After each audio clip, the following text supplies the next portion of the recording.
নমস্কাৰ। Assam ৰি-নিট 2026ত second round আৰু third ৰাউণ্ডৰ এক্সপেক্টেড কাট অফ কিমান যাব পাৰে আজি আপোনালোকে এই ভিডিঅ'টিত গম পাব। আৰু লগতে অসমত 3খন নিউ মেডিকেল কলেজ 2026ত অপেনিং হ'ব পাৰে। তাৰ ভিতৰত Bongaigaon medical college, Golaghat medical college আৰু বিশ্বনাথ মেডিকেল কলেজ।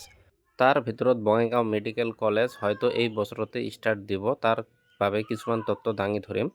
তো আপোনাৰ কিছুমানত দেখাই পাইছে এইখন নতুন নটিচ, মানে বঙাইগাঁও মেডিকেল কলেজত যিমানবিলাক ডিপাৰ্টমেণ্ট আছে ডিপাৰ্টমেণ্ট ৱাইজ সকলোবোৰ এডভাৰ্টাইজমেণ্ট ইতিমধ্যে প্ৰকাশ পাইছে। আপোনালোকে দেখাই পাইছে principal cum chief superintendent Bongaigaon medical college and hospital, vice principal Bongaigaon medical college আৰু বাকী সকলোবোৰ মানে টোটেল 158টা পোষ্ট মুকলি কৰি দিয়া হৈছে। আপোনালোকে স্ক্ৰীনত দেখাই পাইছে। মেডিকেল কলেজ এখন চলাবলৈ বিভিন্ন ধৰণৰ ফেকাল্টি লাগে। Anatomy, physiology, biochemistry, pharmacology, pathology, blood bank, microbiology, forensic medicine, এই সকলোবোৰ পোষ্টৰ মানে এডভাৰ্টাইজমেণ্ট ওলাই দিয়া হৈছে।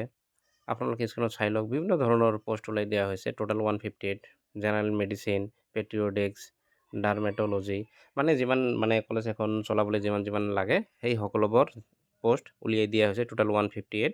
এই নটিচখন এই বছৰৰে 14 মে' তাৰিখে প্ৰকাশ কৰা হৈছে। তো বেলেগ যিমানবিলাক মেডিকেল কলেজ আছে, বিশ্বনাথ বা গোলাঘাট, সিহঁতৰ প্ৰিন্সিপাল অলৰেডি পোষ্ট কৰা হৈছে, যদিও বাকীবোৰ ফেকাল্টি ডিপাৰ্টমেণ্ট ৱাইজ মানে এডভাৰ্টাইজমেণ্ট উলিয়াই দিয়া হোৱা নাই। সেইকাৰণে মানে আমি ক'ব পাৰোঁ যে বঙাইগাঁও মেডিকেল কলেজটো এই বছৰত ষ্টাৰ্ট হ'ব পাৰে। তথাপি চৰকাৰৰ ফালৰ পৰা ফাইনেল নটিফিকেশ্যন আহিব, এতিয়া একো কোৱা নাযায়, কিন্তু আমি আইডিয়া কৰিব পাৰোঁ।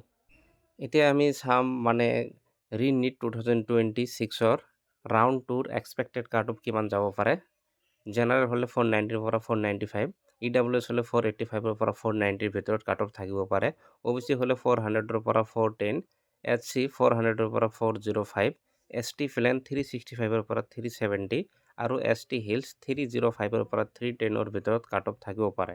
ৰি-নিট 2026 অসমত ৰাউণ্ড 3ৰ এক্সপেক্টেড কাট অফ কিমান যাব পাৰে।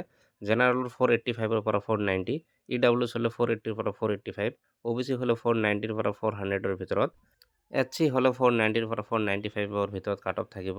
ST ফিলেন হ'লে 360ৰ পৰা 365 আৰু ST হিলছ হ'লে 295ৰ পৰা 300ৰ ভিতৰত কাট অফ থাকিব পাৰে। কাট অফ যে এনেকুৱাই যাব এইটো কথা নহয়, ইয়াতকৈ অলপ কম বেছি হ'ব পাৰে। তো এইটো ৰিজাল্ট দিয়াৰ পিছতহে গম পোৱা যাব। মেবি অতি সোনকালে ৰিজাল্ট দিব, 20 জুলাইৰ ভিতৰত দিব পাৰে। তো আশা কৰোঁ আপোনালোকে ভিডিঅ'টোৰ পৰা কিছু হ'লেও উপকৃত হৈছে আৰু চেনেলটো ছাবস্ক্ৰাইব কৰিবলৈ নাপাহৰিব। ধন্যবাদ।